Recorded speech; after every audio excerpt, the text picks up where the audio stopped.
In this video, I'm rolling with George, Anthony, and Hussain.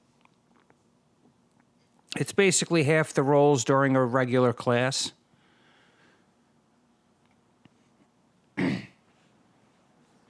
So George has been on the channel since he's been a white belt, a new white belt right in the door. That's going on 2 years now, I think. It's been a while. And he's gotten a lot better. We've rolled a bunch since then. And his jiu-jitsu got a lot, he's much improved. He knows how to defend what I like to do for the most part. So I have to give him a dilemma, but he doesn't fall for the first trick. Also, he's bigger than me, younger than me, stronger than me, has a gym in his garage. I haven't really been working out. I've had a lot of issues in my life. I've been busy at work, and I just haven't had a chance to really devote to do some weightlifting. I'm going to try to start again this week. So here he went to like a shin to shin. What I like to do is, right now I'm just really just playing with him. But what I like to do is get that De La Hiva, threaten that side, and then I also have the hook on the other side. And I look for that Americana, because if he wants to pass, he's got to give me something. Right? He has to either put his foot forward or put his arms forward. He has to put something forward to make a connection. In this case, he switched. Now he's putting his torso forward, and it's allowing me to grab his gi and his sleeve. Right? He doesn't want his feet. He already knows I'm pulling him forward to be able to switch to foot control. So it creates a lot of problems for him before he could even think about actually passing my guard. On the wall behind us is all the black belts in the school signed that wall. So there's a bunch. I don't know how many exactly, probably maybe 20.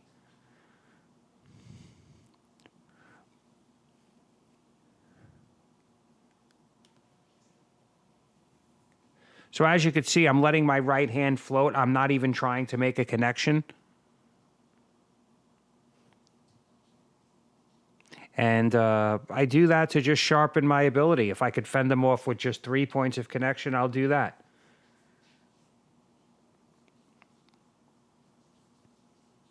I've only been training twice a week for the last few weeks. And I know it's not enough, but I always say, do what you can. If you have a lot going on and you could still get there twice a week, then that's a win. So here he's looking to do a knee slide.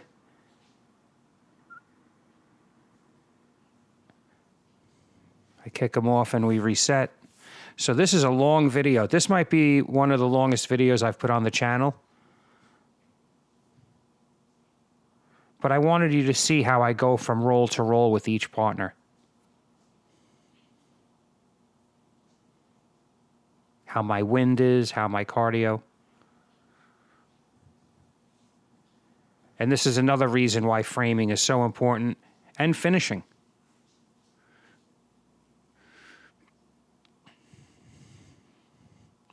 Because when you're in a regular roll and you're going to go into 6 rolls, you don't want to kill yourself physically. You want to use your frames, slow your partner down. So here I was able to get behind his arm. That's what I was looking to do. So I'm always looking to get behind the arm on the left side or get the kimura on the right side. Because you have to give me something. So here again, I'm not making a point of connection. I'm just letting my hand float. This is a great Kimura sweep. And it's funny, I think Rafael Lovato was just showing this. I believe it was him. I'm not sure who it was. I just watched a video on this, and I was able to use it.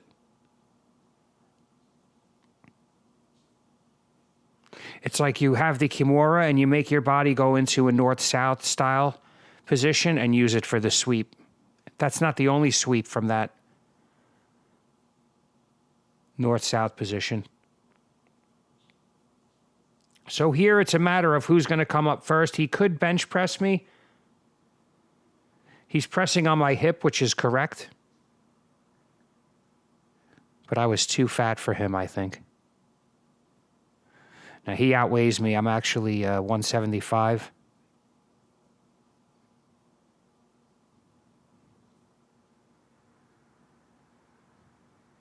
So here he's trying to sit up.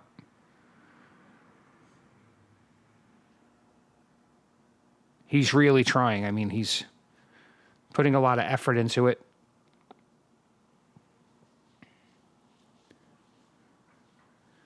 See, I have his knee and his elbow separated. See how weak he is in that position? So what's he doing? He's shrimping on his side, and he's trying to bring his right knee and elbow together because it's structurally sound.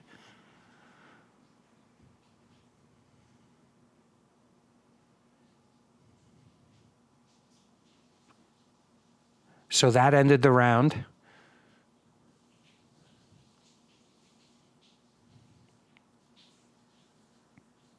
I love that Rocky poster, by the way. Makes me want to get one for my house. So Anthony is coming over. I haven't rolled with him in a while, and he lost a lot of weight. He really slimmed down. He's a brown belt competitor. He's actually competing at Men of War. It's a tournament in the Northeast up here, like a big stage tournament. He's been winning a lot at brown belt, and he cut weight. He's down to now 145, he tells me, which is, I think, skinny for him.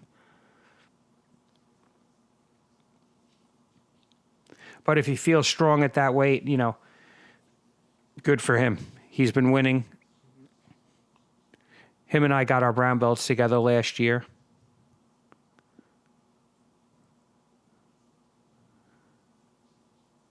He's really young and scrappy, strong. He never stops. And he's got good technique, which amplifies his athleticism. I'm already worn out from a couple of rounds. You know, I don't know if George was my first round. I had 3 other rounds that aren't on here. That was a great sweep, but I couldn't complete it. He was able to come up, but it was a great off balance, dare I say.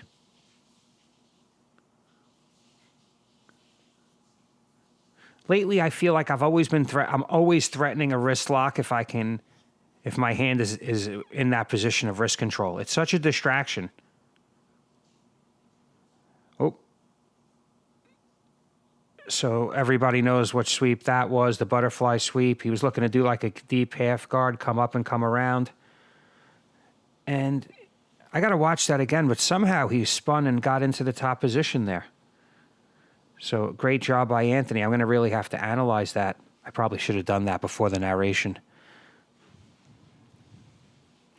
So here, this is a classic position you'll see for me. If I'm on my side, I'm always going to have double wrist control on one side.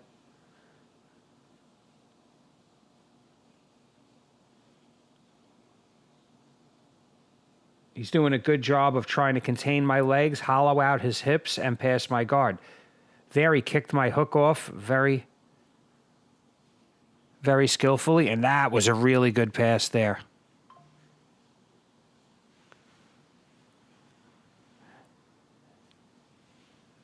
So Anthony is a guard passing son of a bee. But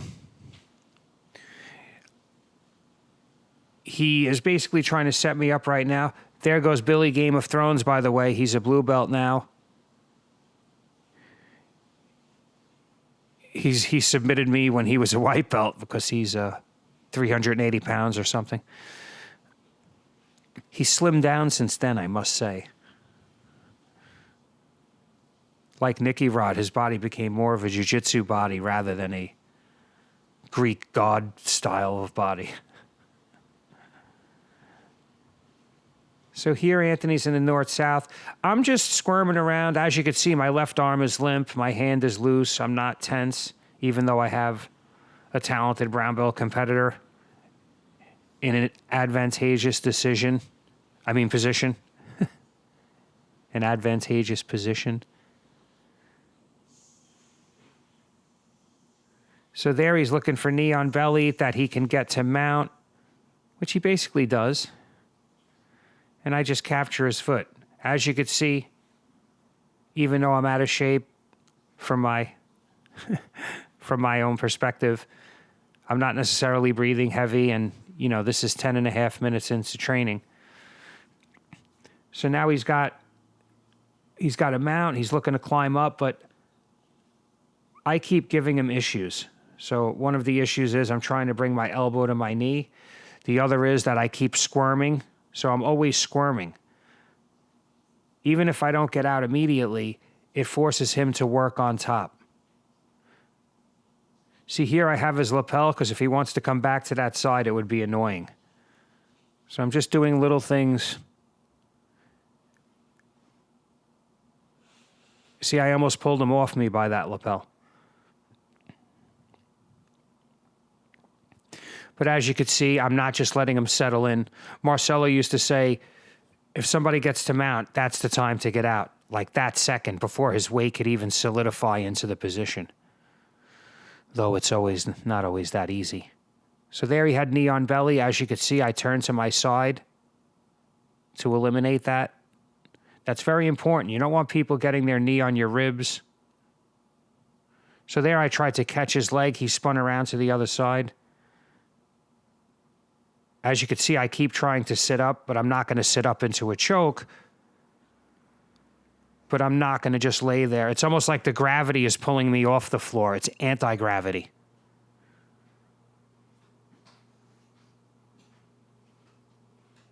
So even though I'm not getting out, he's not even getting a chance to really set up a submission. But there's a little fault on his part for that. I think that Anthony needs to work on his submission strings after he gets to a mount or a pin. Because if you spend all your energy just trying to pin the guy, I mean, you might win the tournament, but it would be easier to just submit him from that position quickly rather than have to ride somebody for 5 minutes.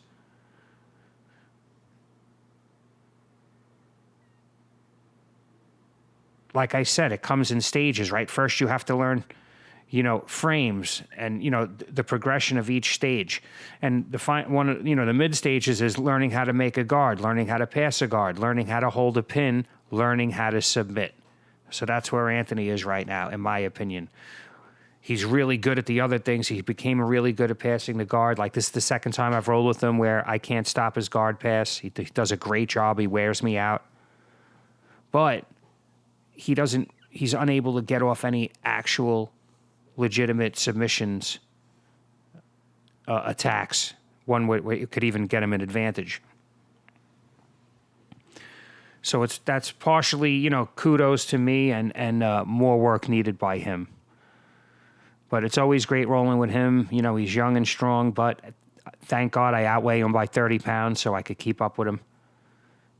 And my technical defense, that's how you have to handle, people that are better than you. People that, instead of killing yourself to try to prevent the guard pass, let them pass the guard and then spend the rest of the round looking for different escapes.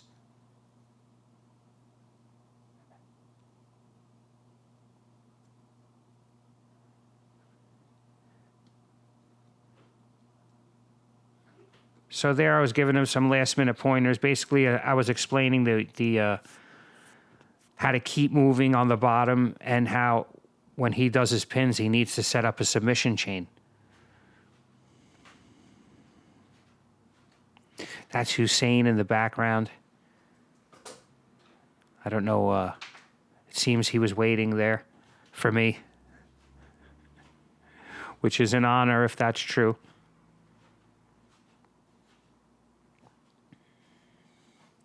So always great training with Anthony. Now we're moving on to the next round with Hussain.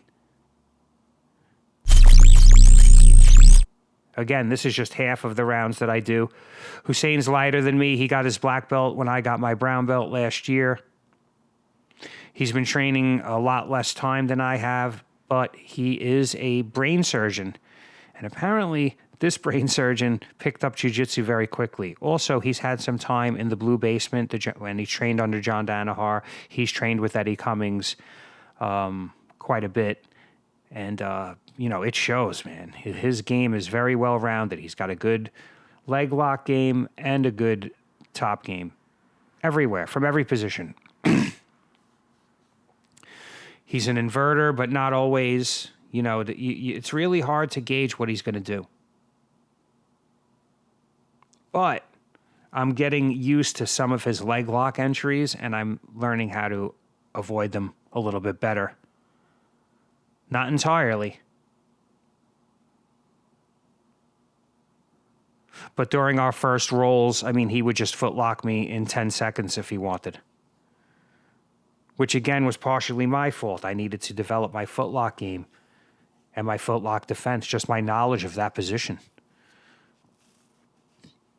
And the schools I had that I went to didn't really stress it. Or said I couldn't do them, like heel hooks and things like that.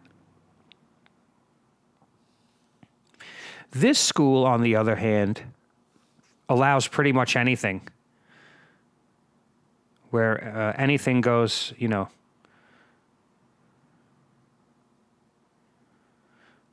So here he gets a great triangle entry.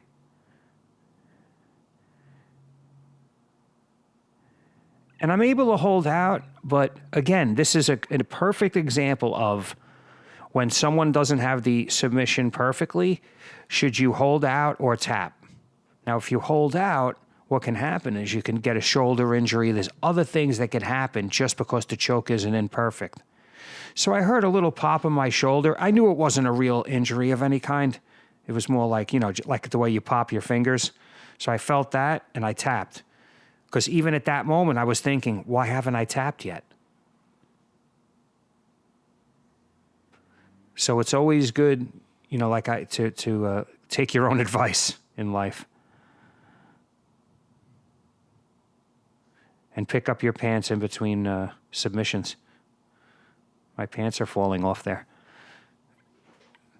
That's a King's kimono gi. I love it. It's cheap. It's durable. It's simple. I'm not into flashy gis. So here I'm looking to pin his leg down and pass. He's so squirmy. He's so hard to deal with. Also, he's very strong for his size. Like, he doesn't look... Strength is a funny thing. You could look at somebody and they look very strong and they look very muscular, and I roll with them and they feel like very weak. Whereas sometimes you look at someone, they look like a nerd, and you roll with them and they have this like incredible strength. So here he was able to get a good sweep, it looks like. I'm on my elbow. I'm really just worried about my foot, and I'm looking to toe hold him. I have his foot. If I really knew how to do that, I think I might be able to finish it there, or at least threaten it enough to make him relent on what he's trying to do. Which maybe it did a little. So here I can't even see what type of ashi he has. I think both my legs are bent and he hasn't gotten control of my knee line. And I'm actually looking to finish something on that side.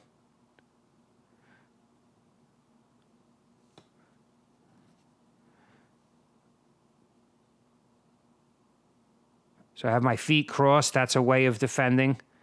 I'm just keeping my feet away from what I know where he wants it, which is his armpit. So you really want to just keep your feet away from the armpit if possible. And I was doing a pretty good job here. I probably should have threw my right leg over, but it looks like he was defending that pretty well. I think he knew if I got my right leg over, I might be able to finish that ankle lock. And as you can see, I try for it, but he gets the tap on me. He had the position a lot cleaner than I did, and much more extensive knowledge.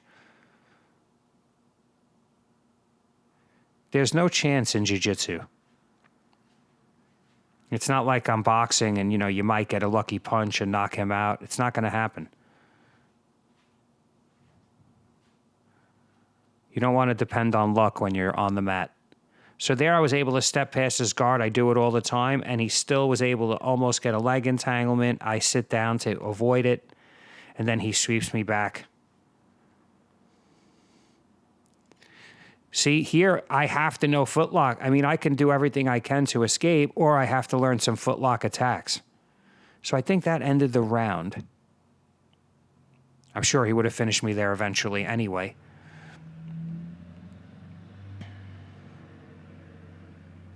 So he teaches some of the classes sometimes. It's always great to learn from him. I was always a big fan of Eddie Cummings, and the fact that he was able to train with him and pick his brain, that's just very impressive to me.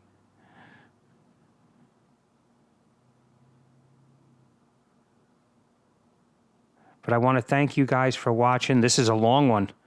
I think it's 23 minutes. Hopefully you're still here. But if you find value from my content, you want to help support the channel, there's an X-Marshal link in the description. They have sales. Plus, you could get 20% off if you use the code JITSOver50. They have all kinds of merchandise.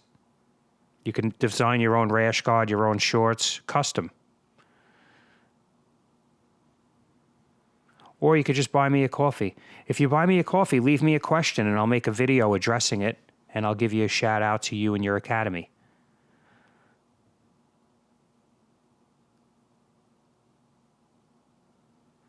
So please like, share, and if you haven't already, subscribe.